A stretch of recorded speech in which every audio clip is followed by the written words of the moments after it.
지식재산가 세상 이야기를 전해드리는 방구석 유튜버 김기환 TV. 네, 안녕하세요. 김기환 TV의 김기환입니다. 이번 시간에는 지난 시간에 이어서 AI 창작에 대한 얘기를 해드렸는데, AI가 창작을 하면서 발생하는 여러 가지 해프닝들이 있습니다.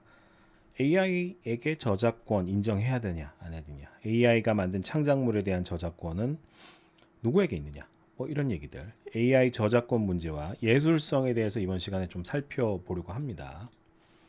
일단은 저작권, 뭐 좀 관심 있게 보신 분들은 아실 건데, 미 저작권청에서 AI 저작권 인정하겠다라고 했어요. 근데 이게 자세히 뜯어다 놓고 보면은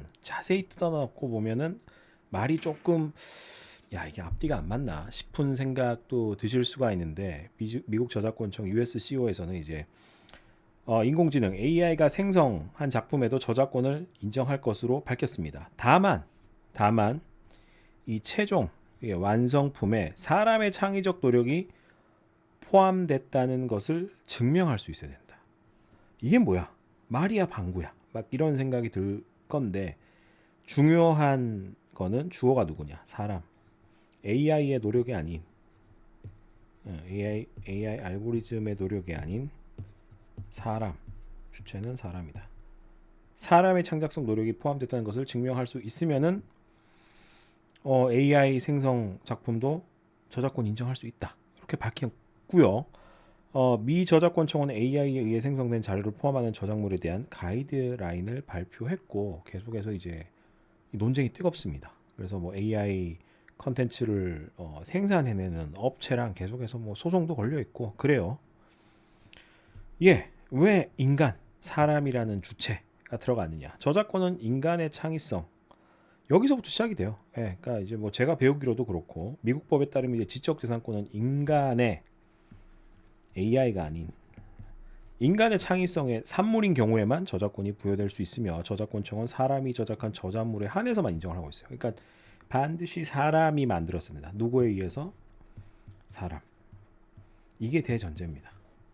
근데 이제 AI가 뭔가를 생성하다 보니까 이게 안 맞죠. 그래서 현재까지는 AI가 생성한 어떤 컨텐츠에 대해서 저작물이 아니다, 저작권을 인정할 수 없다.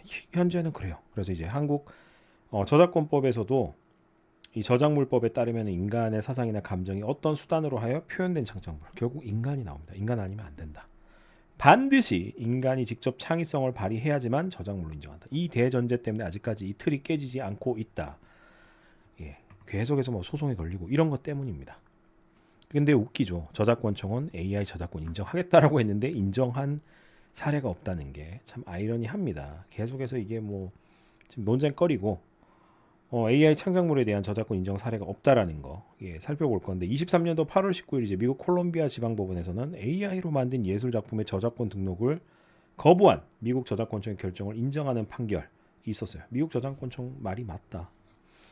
그리고 이제 미국 워싱턴 DC에서는 AI가 생성한 예술 작품 경우 저작권을 인정받을 수 없다라고 또 판결을 했고, 연방 판사 메릴 A 호웰 씨는 오직 인간만이, 저작권법에서 말하는 주체가 누구냐? by whom? 인간. 오직 인간만이 저작권자로 권리를 행사할 수 있다. 이 스탠스는 지금까지도 동일합니다. 근데 이제 앞에서 이제 5억에 낙찰 받았던 벨라미가, 이 그림 기억나시죠? AI 예술의 수익은 그러면 누구의 것인가? 저작권은 알겠어. 근데 이렇게 팔았고, 뭐 어떤 컨텐츠 이렇게 나왔을 때, 팔았을 때 이거 수익은 누구 건데?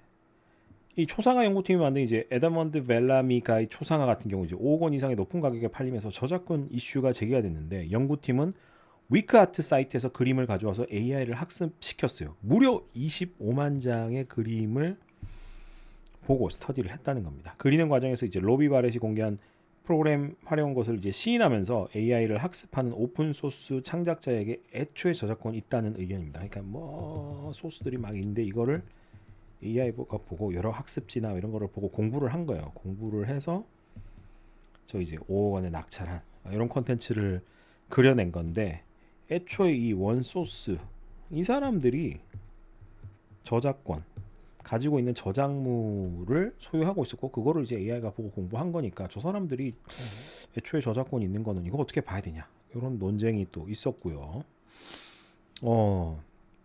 동일한 주장은 이제 자율주행 자동차 사고에서도 동일한 방식으로 제기가 되고 있는데 인공지능이 운전하는 자율주행 자동차가 사고를 만약에 일으켰다면 사고의 책임은 누구에게 있냐? 이것도 이제 뜨거운 핫한 감자입니다. 예, 자율주행 분야는 이제 동일한 프로그램으로 운영되는 자동차일지라도 AI는 똑같아요. 운전자의 운전 습관이나 학습 내용에 따라서 자동차가 다른 판단을 할 수 있게 AI에게 책임을 물을 수도 있다. 예. 그러니까 이거 뭐 누가 썼든 간에 어쨌든 AI에게도 책임 물을 수 있다. 요런 지금 스탠스고요.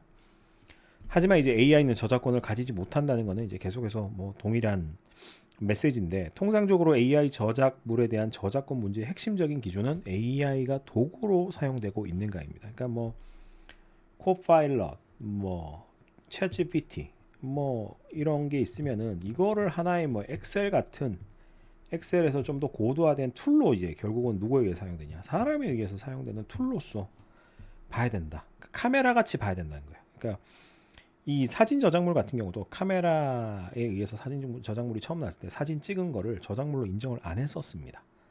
예, 카메라가 이제 도구니 아니니. 예, 근데 이제 사진 저작물의 저작물 영역이 굉장히 좁다. 제가 이제 강의도 해드리고 했었는데 카메라는 도구로만 사용됐다는 거예요. 그러니까 AI 컨텐츠에 대한 이제 저작권이 인정된다고 할지라도 사진 저작물처럼 전문가들의 입장은 굉장히 이 범위가 좁을 거다. 굉장히 범위가 좁을 거다. 예, 그렇게 좀 보고 있는 추세고요. 인공지능이 만든 저작물에 대해서 그 인간에게 권리 저작권 이거를 인정하게 되면 이제 인공지능은 작품을 만드는 수단이라 인식하기 때문이다. 그러니까 카메라 쓴 거랑 똑같다. 카메라로 사진 찍은 거랑 똑같다라는 관점으로 봐주시면 될 것 같아요. 근데 문제는 이런 AI 가지고 만들어낸 컨텐츠가 저작물이냐 아니냐 이거는 뭐 둘째치고 이제 예술성이 있냐 없냐 뭐 요 관점은 조금 다르게 봐야 될 것 같습니다. 지금까지는 이제 예술은 인간만이 가지는 분야로 인식이 되었습니다. 인간만이 가지는 이제 감정을 가지고 공유하는 능력을 가졌기 때문에 뭐 이제 동물, 식물, 기계는 이제 예술 세계와 거리 멀다 이런 시각이었어요. 최근 인공지능이 발표한 이제 음악을 만들거나 연주하는 것은 이제 어렵지 않고 AI가 소설도 발표하고 있잖아요. AI에게 렘브란트 그림 학습시켜서 이제 렘브란트 스타일로 그리라고 하면은 그런 것도 막 그려내고 지금 세상이 그래요. 그리고 이제 최근에는 AI 이제 요거를 활용해서 개봉 영화 예고편, 이 모건이라는 영화의 예고편을 실제로 AI 스터디해서 이렇게 만들었고 인공지능 왓슨으로 모건의 예고편을 만들었고 왓슨에게 다량의 공포 영화를 보여주고는 모건 본편 이거 보여주고는 예고편 제작을 시켰어요. 그러니까 하루 만에 통상적으로 뭐 일주일 정도 소요했는데 하루 만에 이걸 만들었다. 굉장히 생산적이죠. 그 다음에 이제 주크덱이라는 게 굉장히 좀 일상화 됐어요. AI가 작곡하는 사이트인데 2015년 12월에 이제 개설됐고 AI가 작곡을 해주는 사이트입니다. 특정 인물의 이제 악곡을 AI에게 학습시켜서 이제 작곡하는 것도 가능하고 대표적인 것이 이제 에미 같은 거. 에미는 미국 작곡가 이제 데이비 코앱 교수가 만든 AI 작곡 프로그램인데 이거 만든 뭐 비발디, 베토벤, 바이의 악곡은 이제 유튜브에서 검색하시면 여러분들이 찾아서 들으실 수가 있어요. 블라인드 테스트를 했을 때 약 50% 정도가 바하곡으로 평가를 한다. 이게 점점 이제 스터디가 되고 고도화가 되면은 구분하기 어려운 수준이 될 수도 있겠죠.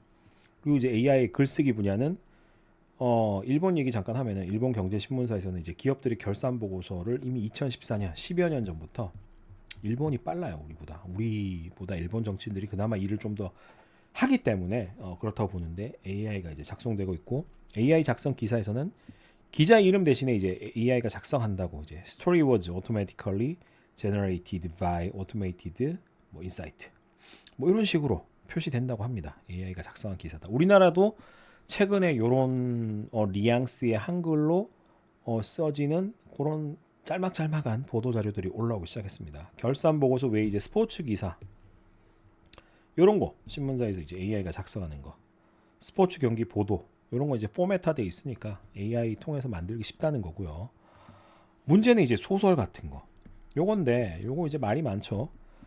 거의 뭐 8년 전입니다. 16년 3월에 이제 일본에서 AI가 쓴 소설이 호시 시니치 문학상 예선을 통과해서 굉장히 화제가 됐어요. 이 호시 시니치라는 분이 좀 유명하신 분이고 SF 작가입니다. SF 작가인데 이분을 기념하기 위해서 이제 문학상을 만들었고 호시 시니치 유족이 작가의 작품을 AI에게 학습시켜서 2016년 홋카이도 하코다테 미래대학 인공지능 연구팀이 이제 주축이 돼서 연구를 진행했더니 약 1000편 정도 이제 학습했더니 제법 그럴싸한 소설이 만들어졌다. 그러니까 예선이 통과했다는 거죠. 문장 구조 발상법을 AI에게 학습시켰다는 거. 그래서 진짜 사람만큼은 아니지만 그럴싸할 수준의 컨텐츠, 예술성 있는 거, 수요를 충족시켜 줄 수 있는 컨텐츠를 생산해낼 수준까지는 올라오지 않았나 이렇게 보고 있고요. 근데 이제 중요한 건 이겁니다. 감성. 예, 감성. AI도 결국 프로그램이고 알고리즘이라는 표현을 제가 수도 없이 써왔는데 소설 쓰는 AI, 그림 그려주는 AI, 뭐 작곡하는 AI 좋습니다. 하지만 감성형 인공지능이라고도 부르기도 하는데 인간의 감성을 진짜 제대로 이해하고 표현을 하고 있느냐? 그 관점에서는 퀘스천 마크가 제법 있고요. 작가가 표현한 문장에 담긴 감정을 이해해야 되는데 모를 거란 말이죠. 모를 거란 말이죠. 그래서 인공지능에게 인간과 비슷한 감정을 학습시키는 것이 가능할까? 포브스에서도 뭐 이런 얘기가 있다고 하고 하지만 현실적으로는 감성형 인공지능은 현실적으로 불가능하다라고 보고 있습니다. 사람들이 하는 말에 따라서 이모티콘으로 자신의 감정을 표현하는 것도 뭐 가능하겠지만 이거는 이제 학습된 거에 대해서 이런 문장을 썼을 때 이런 뉘앙스로 말을 했을 때 이런 멘트를 썼을 때는 이런 거 표현해라. 요 이제 공식에 의해서 밖에 반응을 하지 않는다.